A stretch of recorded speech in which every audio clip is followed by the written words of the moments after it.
Mary, Queen of Scots, was not only a monarch but a symbol of power, tragedy, and political intrigue.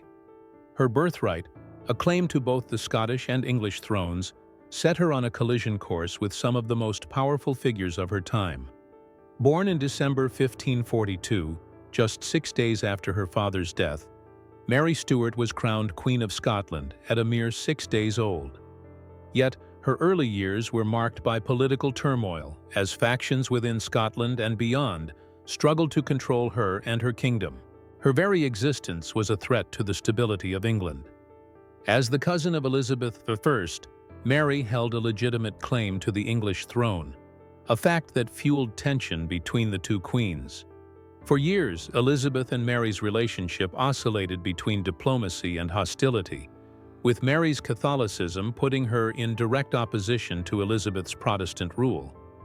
Despite being cousins, the two women represented diametrically opposed forces, Mary as a Catholic claimant to the throne, and Elizabeth as the Protestant queen who feared the legitimacy of Mary's rule.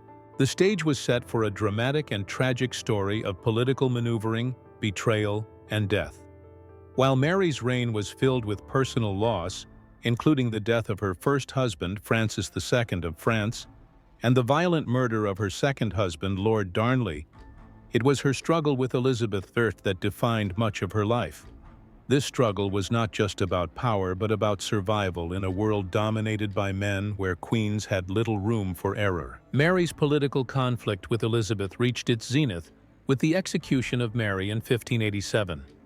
Accused of plotting against Elizabeth's life and trying to usurp the throne, Mary was imprisoned for 19 years before her death sentence was finally carried out. The reasons behind her downfall are as complex as they are tragic. Personal ambition, the battle for religious supremacy, and the brutal machinations of her enemies, most notably the English government under Elizabeth's watch. Her fate would ultimately serve as a grim lesson on the cost of power in the early modern period, and her tragic end would ripple across history, impacting not only Scotland and England, but the future of both kingdoms. But her death did not silence her legacy. In fact, it laid the groundwork for the eventual union of the Scottish and English crowns under her son, James VI of Scotland, who became James I of England, uniting the two thrones. Thus, the story of Mary Stuart is not only about a queen's rise and fall, but also about the political forces that shaped an empire. In the end, Mary's tragic life was defined by her relentless pursuit of power, her struggle to maintain it, and the enduring myth of her martyrdom. She remains one of history's most captivating figures, a woman who rose to the throne as a queen, only to lose her crown due to the lethal combination of ambition, betrayal, and the machinations of those in power around her. The cold, imposing stone walls of Edinburgh Castle loomed over the rugged landscape of Scotland, a stark symbol of the political turmoil and shifting power structures within the kingdom. Perched atop an ancient volcanic rock, the castle stood as a testament to Scotland's tumultuous history, one that had seen the rise and fall of many monarchs, and where the fate of a queen was often decided not just by bloodline, but by the whispers of political enemies. It was here that Mary Stuart, born to the royal family of Scotland, would find herself thrust into a life full of both privilege and peril, all defined by her royal bloodline and the weight of her claim to multiple thrones. Her early years were filled with tragedy and loss, as Mary's father died when she was only 6 days old, leaving her as Queen of Scotland before she could even understand the meaning of the crown. The very kingdom she was destined to rule was embroiled in civil strife, with factions within the court vying for control, eager to guide her reign in directions that suited their ambitions. Her claim to the English throne, as a great-granddaughter of Henry VII of England, added another layer of political complexity. Mary's life would be one spent navigating this precarious situation, where every decision was a gamble and every misstep could lead to her downfall. Edinburgh Castle, with its high, protective walls, was one of the few places where Mary could ever truly feel secure. Yet even here, she was never free from the specter of political betrayal. As a young girl, she was sent to France for her safety, Raised at the French court where she was immersed in the elegance and sophistication of Renaissance Europe, the French court, with its blend of power, culture, and intrigue, shaped Mary into the woman she would become, well-educated, politically astute, and deeply aware of the dangers that came with ruling. It was in France that she would marry Francis II, the French Dauphin, further cementing her ties to one of the most powerful dynasties in Europe. However, fate would once again turn cruel. The sudden death of Francis left Mary a widow at a young age, and she was forced to return to Scotland, where she would take up the mantle of leadership in a country rife with conflict. Upon her return, she found herself embroiled in a deadly political struggle as rival factions fought for control of her throne. It wasn't just Scotland that threatened her rule, but the complex web of relationships between Scotland, England, and France that would define her political battles. As a Catholic monarch in an increasingly Protestant Europe, Mary's reign was fraught with opposition, particularly from England's Queen Elizabeth I. The tension between the two queens grew as both women claimed legitimate rule over England and Scotland, respectively. Elizabeth, a Protestant, viewed Mary, a Catholic, as a direct threat to her throne, and the two queens were locked in a bitter rivalry. Mary's claim to the English throne was seen as a rallying point for Catholic supporters in England, which only deepened Elizabeth's suspicion and fear. While the court of Scotland was marked by intrigue, betrayal, and the ever-present threat of assassination, the court of England was no different. The political landscape in London, under the watchful eye of Elizabeth, was a realm of calculated maneuvers, alliances, and ruthless tactics. The Tower of London, with its stone walls and dark history, became a symbol of imprisonment and political repression, where once great monarchs were brought low by the very politics they sought to control. It was here that Mary, after years of political entanglement, would eventually be imprisoned for her supposed role in plotting against Elizabeth I. The atmosphere in London, particularly in the Tower, was thick with tension. The cold stone corridors echoed with the footsteps of those who had been condemned to a similar fate, prisoners whose lives had been shaped by the whims of power. As Mary sat within these walls, she knew her fate was sealed. The woman who had once been courted by kings, revered by nobles, and feared by enemies now found herself imprisoned by the very forces she had once sought to conquer. She was no longer a queen in command of armies or royal courts, but a pawn in a much larger game, where her life would be decided not by her own actions, but by the political machinations of those in power. The Tower of London was a place where time seemed to stand still. The walls were steeped in the stories of betrayal, revolution, and the tragic fall of once great monarchs. For Mary, it was a place of waiting, of prayer, and of the quiet resignation that her life would end not on a battlefield, but on a scaffold. The air was thick with the knowledge that her fate had been sealed by her political enemies, who saw her as both a symbol of rebellion and a threat to the throne. She was caught in a web of intrigue that extended far beyond her own life and death, a web that involved not only her struggles, but also the political future of England, Scotland, and the broader European world. In the end, the cold stone of the Tower, the thick walls of Edinburgh Castle, and the courts of France and Scotland all served as the backdrop for Mary's life. A life defined by her royal blood, her political struggle, and the betrayal that would ultimately cost her everything. These places, each steeped in their own history, shaped the future of not only Mary Stuart, but the nations she fought to rule. The atmosphere of political rivalry, ambition, and betrayal that permeated these spaces left an indelible mark on the history of both Scotland and England. And while her death in 1587 would mark the end of her reign, the consequences of her life and struggles would echo through the corridors of power for centuries to come. Mary Stuart, Queen of Scots, was born in December 1542, the only surviving legitimate child of King James V of Scotland. Her father's sudden death just 6 days after her birth placed her on the throne of Scotland as an infant, thrusting her into the treacherous world of royal politics. Raised in the French court, She was groomed for power, surrounded by the luxury and politics of Renaissance Europe. But this privilege would soon become the very thing that would lead her to her downfall. Mary's claim to the throne of England made her both a symbol of Catholic hope and a direct threat to Elizabeth I. As the great-granddaughter of Henry VII of England, she was seen by many Catholics as the legitimate heir to the English throne, a position that put her on a collision course with the Protestant Elizabeth. Despite being cousins, the two queens were bitter rivals, each ruling over a divided kingdom with conflicting religious views. This rivalry would become the defining struggle of Mary's life, overshadowing her reign in Scotland and eventually sealing her tragic fate. At the age of just 15, Mary married Francis II of France, solidifying her political power and ties with one of Europe's most influential monarchies. Her marriage to Francis, who became King of France in 1559, seemed to offer a promising future for both Mary and her kingdom. However, her dreams of a strong French alliance were shattered when Francis died suddenly in 1560. With her royal ties to France severed, Mary returned to Scotland, a widow at just 18. Her return to Scotland marked the beginning of her struggle to maintain her power. The kingdom she returned to was fraught with religious and political unrest, divided between Protestant reformers and traditional Catholic factions.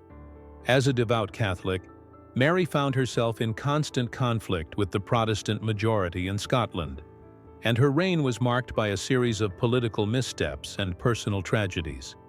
Her second marriage to Henry Stuart, Lord Darnley, only deepened her woes. Their union, intended to strengthen her claim to the English throne, quickly turned sour as Darnley became increasingly power-hungry and abusive. The couple's volatile relationship culminated in Darnley's murder in 1566, an event that cast a dark shadow over Mary's reign and sparked a series of conspiracies that would haunt her.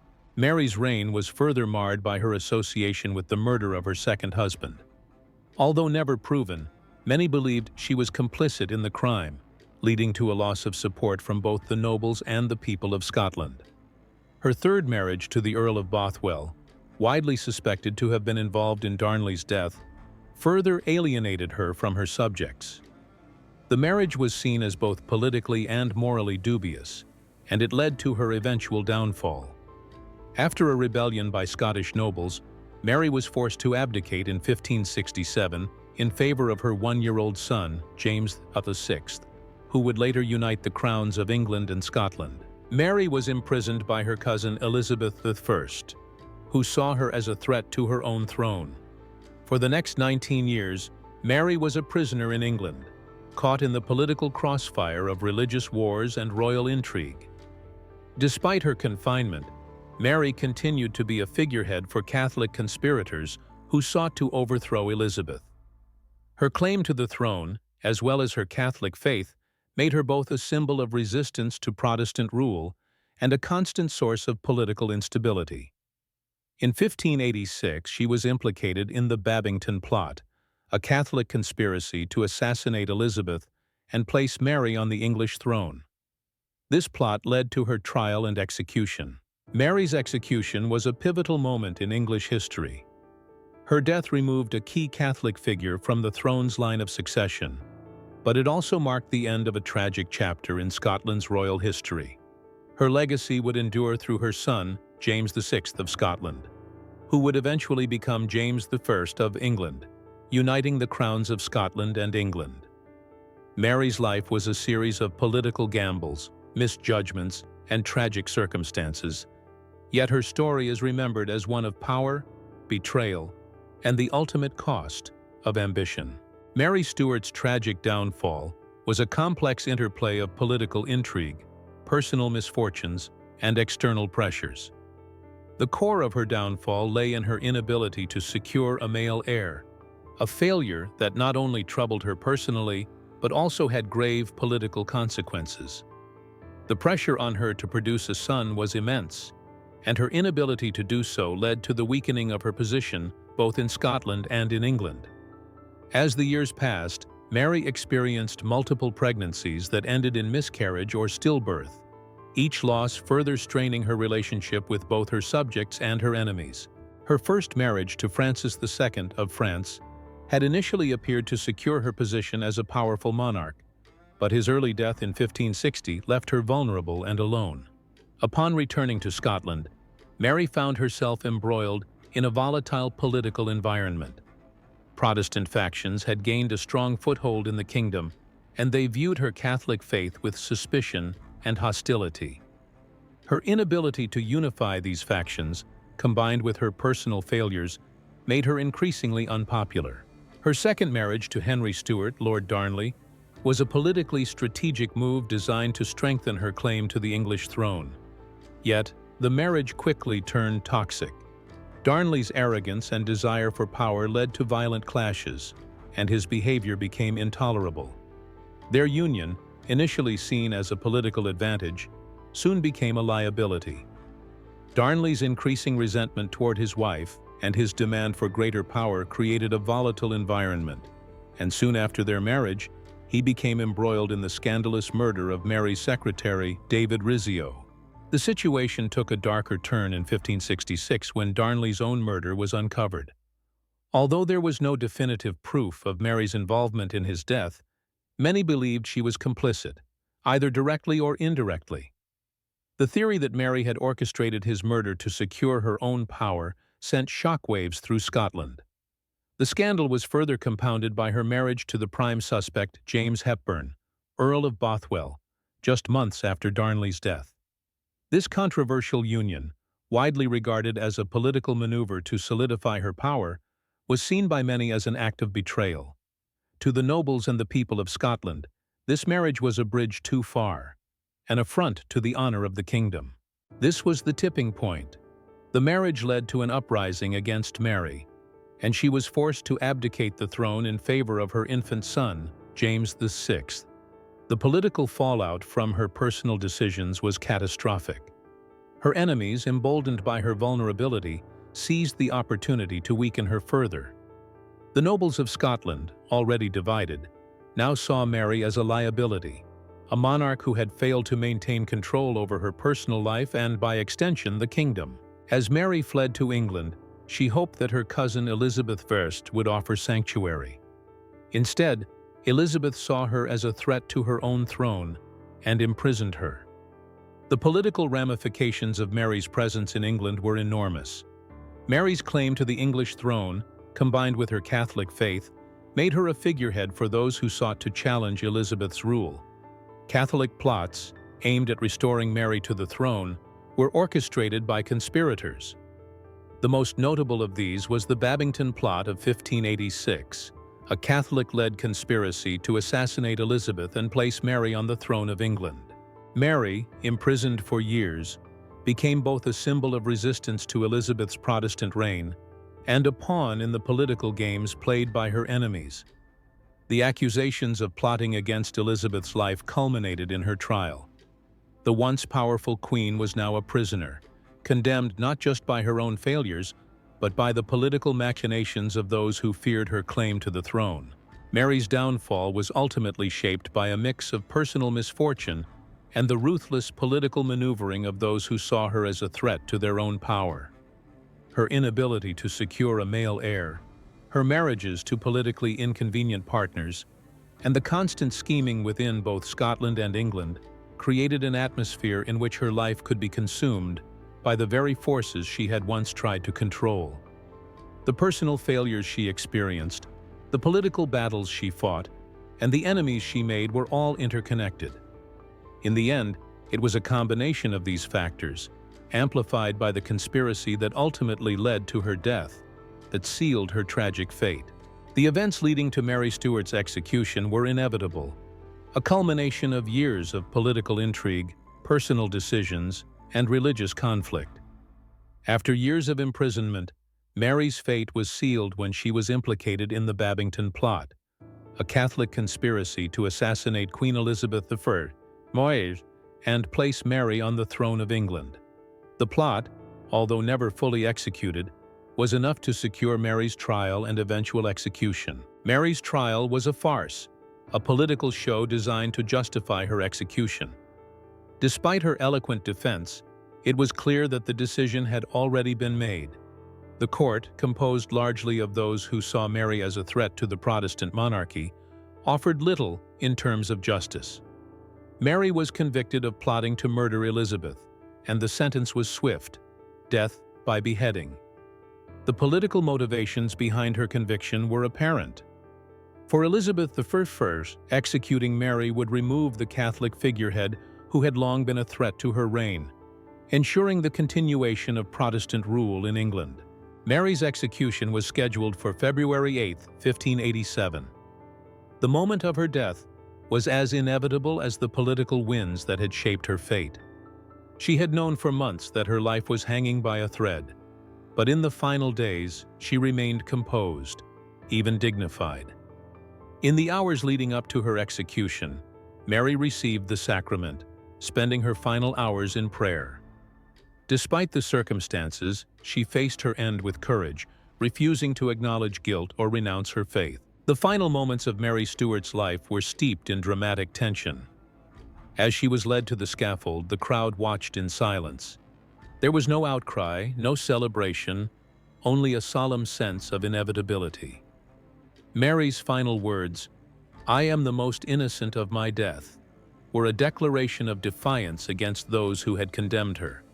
The act of executing her would forever seal her fate as a martyr in the eyes of many Catholics, while solidifying Elizabeth's hold on the throne.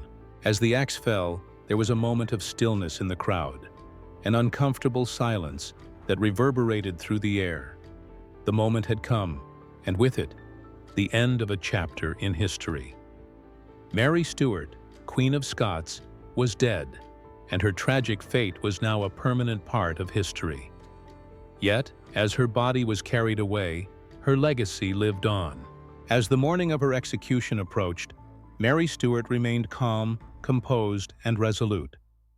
The knowledge of her impending death hung heavily in the air, yet she faced it with a serene dignity, as though the years of political struggle, betrayal, and imprisonment had prepared her for this final moment. It was a tragic irony. A woman who had once been queen of two kingdoms, reduced to a prisoner in the Tower of London, awaiting her fate in silence and solitude.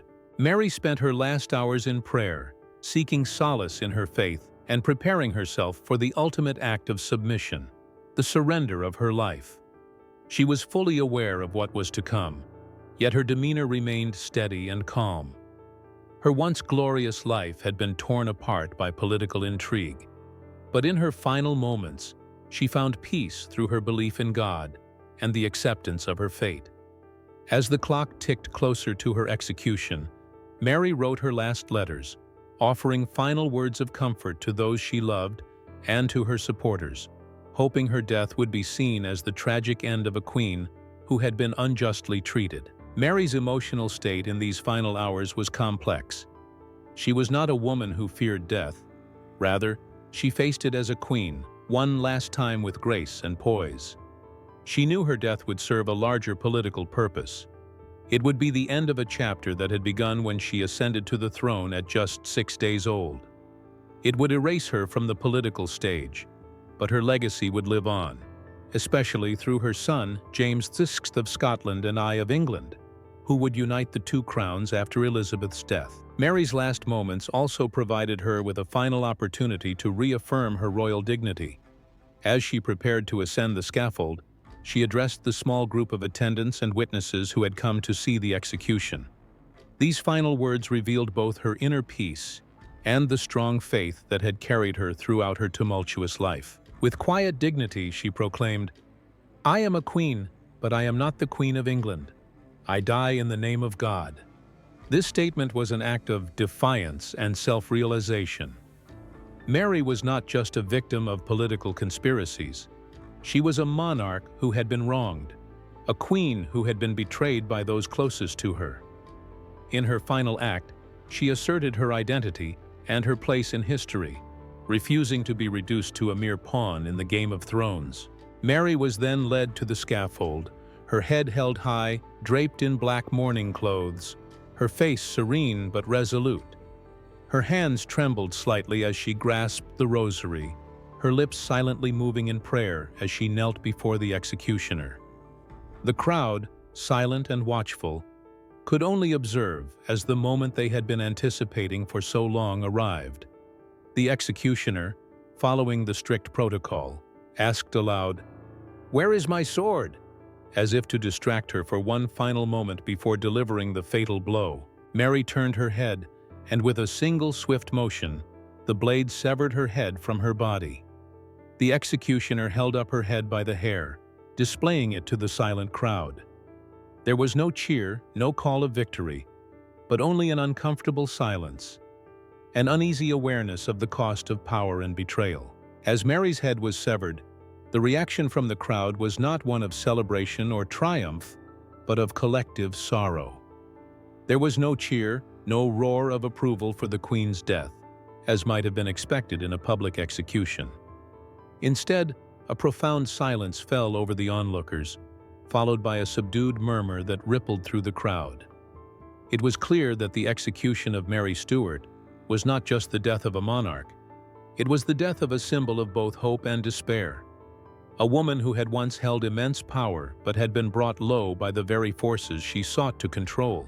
For those who had supported Mary, her death was a heartbreaking moment, a reminder of the brutal political realities of her time. For her enemies, the execution was a necessary political act, removing a dangerous rival from the throne. But even they could not help but feel the weight of what had been lost. Elizabeth I, though victorious in eliminating her cousin and rival, would forever be haunted by the implications of Mary's death. Her execution, though presented as a triumph for Protestant England, had far-reaching consequences that could not be undone. As the body was taken away, it was a tragic spectacle. Mary's once vibrant life reduced to an anonymous burial. The corpse was hurriedly placed into an unmarked grave. Without a coffin or a tombstone, the former Queen of Scotland and consort of France left to rest in the shadows of the Tower of London, her legacy overshadowed by the political turmoil that had consumed her life. In the long term, Mary's death did not achieve the political stability that Elizabeth had hoped for. It did not extinguish the Catholic threat to Elizabeth's throne. Instead, it galvanized the Catholic factions that saw Mary as a martyr, a symbol of the old Catholic order that had been overthrown by the Protestant Reformation. Though Elizabeth thought her rival had been silenced, the Catholic plots to restore Mary to the throne continued for years, fueling instability within England and adding to Elizabeth's sense of insecurity. In Scotland, the ramifications of Mary's execution were equally significant. Her son, James VI, would go on to inherit both the Scottish and English thrones after Elizabeth's death. But the transition to a unified kingdom was fraught with challenges. Mary's tragic fate had created a new political landscape, one in which her son would ultimately play a pivotal role. James VI would eventually become James I of England, uniting the two crowns and bringing a new era to Britain, but it was a crown shaped by the death of his mother and the political struggles that led to it. Mary Stuart's death marked the end of a turbulent chapter in British history, but it also highlighted the brutal realities of political power during the Renaissance period. Her death did not erase the Catholic threat, nor did it end the deep political divides in both England and Scotland. However, it did set in motion a series of events that would ultimately reshape the British monarchy and lead to the establishment of the Stuart dynasty across both kingdoms. Mary's legacy, while tarnished by her personal failures and tragic end, was far from forgotten. In the years to come, her story would be remembered not just as the tale of a queen who was wronged, but as a symbol of the power struggles that defined an era. Her death served as a reminder of the dangers of ambition, the cost of power, and the inevitable consequences of political betrayal. Even in death, Mary Stuart's influence would continue to resonate through the pages of history, a testament to the price of royalty and the price of being a woman caught in the deadly dance of politics. Mary Stuart's death in 1587 marked not only the end of a life filled with turmoil, but also the beginning of a complex and long-lasting legacy. The immediate aftermath of her execution was a deeply emotional and politically charged event for both England and Scotland, as well as for the wider Catholic world. In England, the reaction to Mary's execution was mixed. Elizabeth I, though she had been forced to execute her cousin due to the perceived threat of her claim to the English throne, felt a profound sense of unease. Mary's death did not bring the resolution Elizabeth had hoped for. Instead, it created a martyr in the eyes of many Catholics, further inflaming the religious and political tensions between Protestants and Catholics. The Catholic world, from Spain to France, mourned the death of the woman who many believed had been unjustly executed. For those who had supported her cause, Mary's death was a tragic symbol of the religious persecution of the time, and it served as a rallying cry for future Catholic uprisings in England. Although Elizabeth's decision to execute Mary had been politically necessary for her own survival, it left an indelible scar on her reign. In the eyes of many, it confirmed the ruthlessness of Elizabeth's political maneuvering and the lengths she was willing to go to secure her throne. Yet, despite the political consequences, Elizabeth's position on the throne remained secure for the moment. But Mary's death shifted the dynamics within England's politics, creating new challenges and adding an additional layer of paranoia in Elizabeth's court. For Scotland, the impact of Mary's death was felt much more profoundly. Though she had been deposed years earlier and replaced by her son, James VI, her tragic end marked the closing of a turbulent chapter in Scottish history. In the wake of her death, Scotland found itself divided between those who had remained loyal to Mary and those who had sided with the Protestant reformers. Her execution, though carried out by England's hands, fueled a sense of injustice among Mary's Scottish supporters. The Catholic factions in Scotland mourned her as a martyr, while the Protestant establishment saw the execution as a necessary, if grim, victory over a monarch they had seen as a threat. Mary's death also solidified the political power of her son, James VI, who would eventually inherit the throne of England after Elizabeth's death in 1603. James's ascension marked the beginning of the Stuart dynasty's reign over both Scotland and England, a direct result of the actions taken against his mother. Ironically, the very death of Mary that had sought to eliminate her threat to Elizabeth's throne ultimately ensured that the Stuart line would unify the two kingdoms. For James, his mother's death, while devastating, had paved the way for his rule over both England and Scotland, giving him a legacy that would shape the future of the British Isles for centuries to come. Mary's execution, however, did not immediately resolve the conflict between Catholics and Protestants. Though Elizabeth's reign was strengthened in the short term, the political, religious, and social unrest caused by Mary's death continued to plague England and Scotland for years. Catholic uprisings persisted, and the religious division remained a central issue of English politics. The fallout from her execution would echo throughout the 16th and 17th centuries, leaving a legacy of political division, religious conflict, and unresolved tensions between the crown and the people. The execution itself became part of the cultural narrative in both England and Scotland, though viewed through different lenses. In England, it was often portrayed as a necessary act of statecraft, though the moral and political cost of executing a monarch was never far from the surface of public consciousness. In Scotland, Mary's death was remembered as a tragic and unnecessary end for a beloved queen, a queen who had once been seen as the hope of a united Catholic kingdom. Over time, Mary Stuart's death took on symbolic importance. Her legacy grew in the historical imagination, not just as a queen who had fallen victim to political power struggles, but as a tragic figure caught in a web of betrayal and ambition. She became an iconic figure of the dangers of power and the high price of political ambition. Her life and death inspired literature, art, and drama, with countless plays, poems, and books written about her.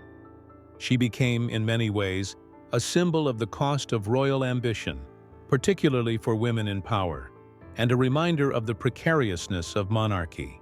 Mary Stuart's tragic story is not just one of political rivalry and betrayal, but a profound reflection on the dangers of power and the human cost of ambition. Her death, though a necessary act of statecraft for Elizabeth I, paved the way for the future of the British monarchy and fundamentally altered the course of history. It marked the end of a dynasty and the beginning of another, as her son James would eventually unite the crowns of Scotland and England. Yet, the tragedy of Mary's life and death remains an enduring lesson about the personal sacrifices made by those who wield power, and the ruthless political games that can consume even the most powerful individuals. Her execution also serves as a reminder of the dangerous intersection between personal identity, religion, and political power. Mary, the rightful queen, was a pawn in the larger game of political survival. Her death ordered not because of her actions, but because of the threats her existence posed to Elizabeth's reign and the Protestant order. In her final moments, Mary faced her fate with grace and dignity, her last words reaffirming her faith and her royal status. Yet, it is her death that has lived on, as a symbol of the high price of power. Mary's story is a tragic reflection of the cost of loyalty, betrayal, and ambition. While her reign was cut short, the legacy she left behind was one of monumental importance. Her death did not end the political strife of the time. Rather, it highlighted the ruthlessness of political power struggles and the deep-seated religious divides that continued to shape Britain for generations. In the end, Mary Stuart's life and death remind us that even the highest of monarchs are not immune to the complexities of power and the relentless forces of political ambition.